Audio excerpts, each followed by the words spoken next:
Tengo tartamudez y he pasado varios años de mi vida tratando de encontrar técnicas para no tartamudear. Y hoy día quiero que entiendan algo que les va a ayudar a poder darse cuenta cuando una estrategia o una técnica realmente les va a ayudar, no en el corto, sino en el largo plazo, y que no pierdan tiempo.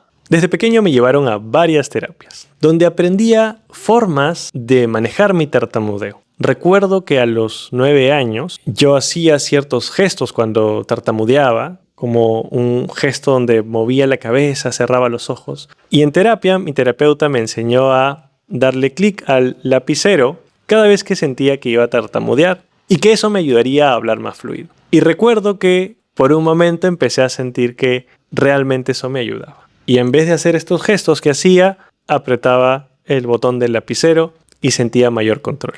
No me acuerdo cuánto tiempo me duró esto, pero definitivamente no me funcionó para manejar mis tartamudeos a largo plazo. Luego, a mis 21 años, entré a un programa que te enseñaba a controlar tu respiración, a tomar aire, a hablar, exhalar el aire restante y volver a pausar y así coordinar tu habla con este ciclo cada vez que ibas a hablar. Y lo empecé a practicar. Todos los días me levantaba, hacía mis ejercicios de respiración que ellos me habían recomendado. Me acuerdo que me ponía las manos acá y respiraba por unos 5 o 10 minutos concentrado. Y cada vez que hablaba, aplicaba este ciclo que me habían dicho que me iba a ayudar. Y efectivamente me ayudó. De repente, empecé a sentir que tenía un total control de mi habla. Sentía que había ganado la fluidez que siempre había buscado y eso me dio mucha confianza y empecé a hablar con todo el mundo. Empecé a ir a la tienda a pedir un café, algo que antes me había costado muchísimo. Empecé a hablar con mis amigos todo lo que no había hablado, al punto en que me acuerdo que varios de ellos me decían como, oye, ya cállate, Bruno, me decían en broma, ¿no? Y yo les decía, no, voy a hablar todo lo que no he hablado todos estos años. Y mi confianza subió un montón y realmente con el tiempo empecé a sentir que hablaba mucho más fluido. Por varias semanas, hasta meses diría yo. Y luego llegó un momento, recuerdo que fue un evento en la universidad, que eran como 2-3 días donde varias personas se juntaban a pensar en soluciones que usaran tecnología para problemas que planteaban. Y la dinámica de eso es que te ibas de amanecida prácticamente, dormías un ratito y después te levantabas y seguías trabajando por 2-3 días. Y recuerdo que hubo un momento, el día final, donde empecé a sentir que otra vez me estaba atascando y otra vez me costaba controlar mi habla. Y esta experiencia en el abordaje de la tartamudez anteriormente se conocía como recaídas. Era muy común que gran parte de las personas con tartamudez, y esto es algo que seguramente le ha pasado a varios de ustedes, y es que la persona con tartamudez aprende una nueva estrategia, la empieza a poner en práctica, empieza a sentir que le funciona y que gana mucha fluidez y que puede gestionar su habla y tartamudear menos, y luego de un tiempo empieza a sentir que nuevamente vienen los tartamudeos y que ya no puede controlar su habla como lo estaba haciendo. Muchas personas se decepcionan por esto y piensan que no hay nada que puedan hacer realmente en relación a cómo gestionar y manejar su tartamudez. Y en este video quiero explicarles por qué sucede esto, cuáles son los factores que hacen que cuando aprendamos una nueva técnica, estrategia, nos funcione al inicio y luego deje de funcionar. ¿Y qué podemos hacer para encontrar estrategias que realmente no solamente nos funcionen al inicio, sino a largo plazo y que finalmente esa confianza que ganamos al comunicar se mantenga y te permita hablar con más facilidad? Primero, todas las estrategias tienen un factor de sugestión. La sugestión es el efecto de creer que algo te va a ayudar y solamente esa misma creencia es la que hace que eso te ayude. Esto también se conoce como el efecto placebo. Te dicen, tómate esto para que te tranquilicen y te dan un refresco que realmente no tiene nada, pero que te hacen creer que eso te va a ayudar y simplemente porque crees que te va a ayudar a sentirte mejor, te sientes mejor. De hecho, es algo que se usa en muchos estudios, por ejemplo, en medicina, donde quieren probar el efecto que tiene un medicamento que realmente tiene un principio activo que te ayuda a reducir ciertos síntomas y a la par del estudio te dan una pastilla que no tiene nada. y te dicen también esto te va a ayudar. Y entonces la pastilla que realmente tiene el principio activo tendría que tener un mayor efecto al efecto placebo que siempre se genera. Entonces, en las estrategias de manejo del habla en la tartamudez también hay un efecto de sugestión y no es poco. De hecho, Van Riper, por ejemplo, en su libro Tratamiento de la tartamudez de 1973, cita a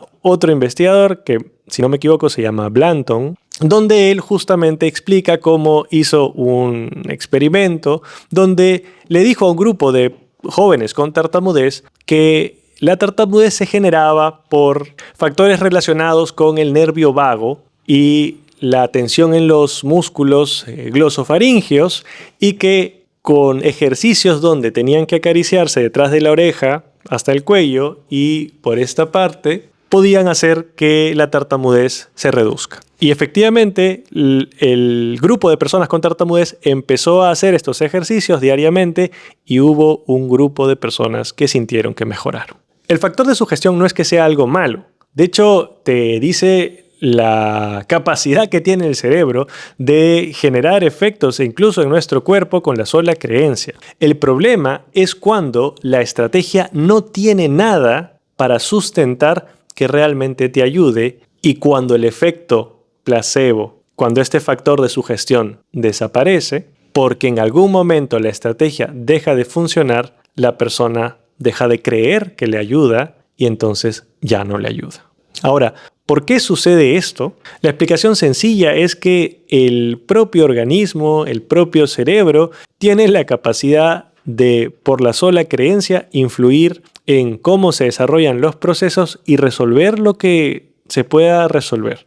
En el caso de la tartamudez, aparentemente, la sola creencia de que el habla va a ser fácil, que no te vas a atascar, para un grupo de personas puede ser suficiente para que justamente los tartamudeos se reduzcan o hasta desaparezcan momentáneamente. E incluso esta sería la explicación de cierto grupo de personas que logran hacer que el tartamudeo desaparezca con el tiempo, incluso sin terapia. Aparentemente el cerebro tiene la capacidad para poder detectar estas dificultades y encontrar maneras de poder resolverlo. El detalle es que también existe un grupo donde estoy yo, que sigo tartamudeando al día de hoy. Quizás no me escuchan tartamudear en este video porque me siento cómodo, suelo hacer videos, pero si me pones ahorita en una situación de mayor presión, voy a tartamudear. Todavía tengo la tendencia a tartamudear. Entonces existimos un grupo de personas que incluso con este efecto de sugestión no ha sido suficiente para que logremos dejar de tartamudear. Y por eso es que seguramente si ya tienen la experiencia de haber aprendido alguna nueva estrategia, como fue mi caso, haberla aplicado, que les haya funcionado, no es raro que luego hayan sentido que nuevamente vuelven a tartamudear. A lo que quiero llegar, lo que me gustaría que tengan en claro es que las estrategias que vayamos a aprender para poder manejar, regular nuestros momentos de tartamudez no deben depender solamente del factor de sugestión. Tienen que tener además otro sustento, no como el ejemplo que les decía, ¿no? De me masajeo acá y eso va a hacer que realmente, y justo lo decía este investigador, no tiene ningún sustento, me lo inventé para ver qué efecto generaba. Tenemos que tener en claro que las estrategias, los ejercicios, las cosas que estemos practicando realmente tengan un sustento que nos pueda ayudar a facilitar la producción del habla cuando sentimos que nos vamos a atascar o para disminuir la probabilidad de que aparezca un tartamudeo. Y existen cosas que se pueden tener en cuenta que realmente facilitan el habla y lo vamos a conversar al final de este video. Entonces, cuando aprendan una nueva estrategia, la apliquen, sientan que les ayuda y en algún momento sienten que no les funcionó la estrategia, no se asusten, porque si esa estrategia realmente tiene un sustento, se acabó la primera etapa que podría estar liderada por la sugestión y ahora toca hacer el trabajo real.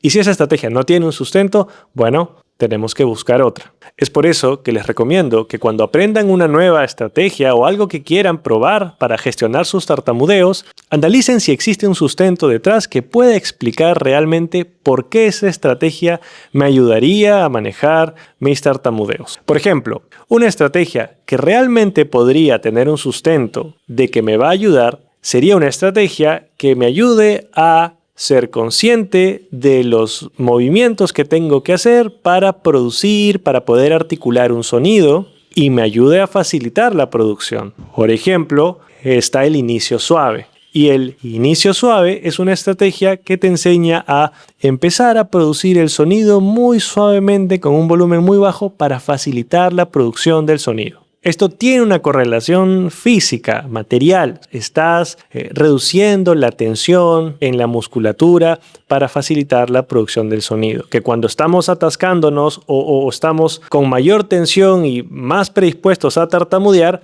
tenemos mayores niveles de tensión en la musculatura asociada con la producción del sonido. Entonces, esta estrategia tiene un sustento que explica por qué facilitaría el habla. Entonces, ya no depende de simplemente la creencia de que esto me ayuda. Por otro lado, tenemos el factor asociado a la espontaneidad o no espontaneidad del habla. Para las personas que no sepan qué es el habla espontánea es el habla que tienen todas las personas, tartamudez o no tartamudez. Simplemente es el habla en la que no estás pensando en el proceso que tienes que hacer para mover la boca, los labios. Simplemente se te ocurre lo que quieres decir y hablas. Y esa habla tiene una correlación en las conexiones que se generan en nuestro cerebro. Por otro lado está el habla no espontánea, que es cuando la persona está pensando en hacer algo determinado para cambiar su habla espontánea. Entonces, el habla espontánea sería el habla con el cual hablas todos los días, ¿no?,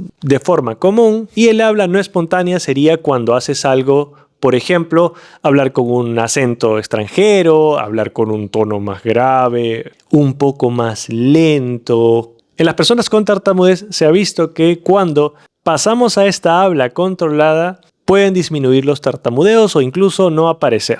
Por ejemplo, hay varios casos de personas con tartamudez que cuando empiezan a aprender un nuevo idioma, empiezan clases de inglés, eso es algo que me pasó a mí también, justamente como estás teniendo un sobreesfuerzo de usar ciertas palabras que nunca has usado, pronunciar de una forma diferente a la que normalmente pronuncias, eso le puede dar fluidez al habla. Y efectivamente, yo les cuento que cuando entré a clases de inglés, pensando que iba a tener muchos problemas con la tartamudez, el habla me salía muy fluida.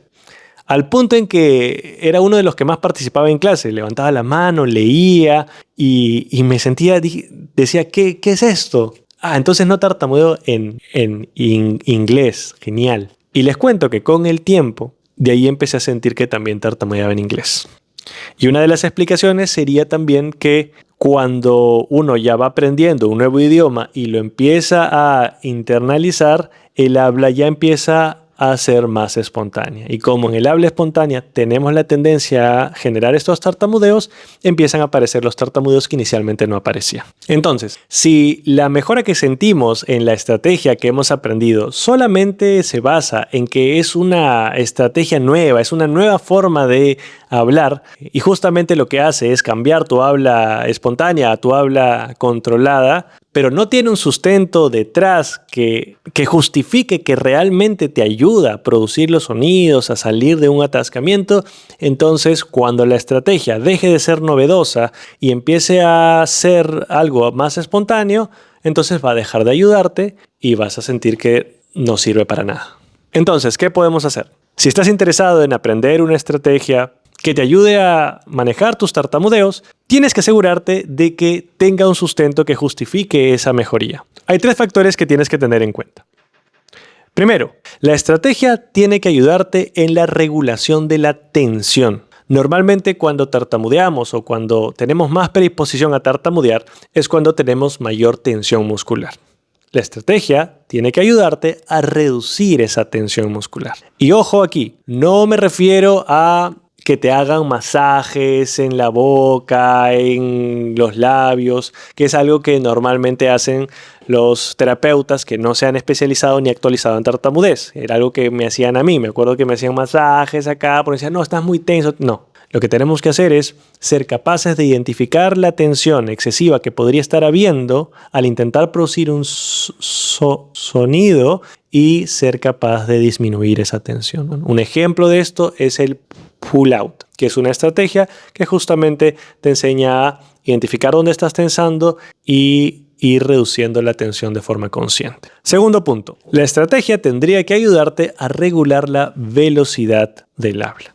Las personas que tartamudeamos solemos disminuir los momentos de tartamudez y facilitar el habla cuando hablamos más lento. ¿Por qué? Porque la coordinación de los movimientos se hace más fácil y más sencillo si es que tenemos más tiempo para coordinarlos.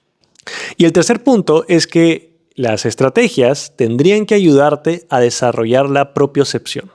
La propiocepción es tu propia conciencia de los movimientos, la posición, la tensión que tienes en las diferentes partes del cuerpo, en este caso del habla, para producir los sonidos. No puedo regular mi tensión, no puedo regular mi velocidad si no soy consciente de cómo se siente cuando estoy o no estoy haciendo eso. Por ejemplo, es reconocer en qué parte del cuerpo se está generando esta tensión excesiva que me está impidiendo poder producir ese sonido. Hay momentos de tartamudez donde las cuerdas vocales son las que se bloquean y no permiten producir el sonido que quiero realizar, y si yo soy capaz de desarrollar la propiocepción, voy a notar que eso es lo que está pasando y puedo usar una estrategia que me facilite. Pero para eso tengo que desarrollar la propiocepción. Es poder reconocer cuándo estoy teniendo en el cuerpo la disposición en relación a los movimientos, la tensión que me permite producir el sonido y cuándo estoy haciendo lo contrario. Y así poder modificarlo conscientemente. Si desean aprender más sobre la tartamudez, pueden seguirnos en nuestras redes sociales, y si desean llevar un acompañamiento personalizado, pueden ponerse en contacto con nosotros haciendo clic en el link que está en la descripción de este video.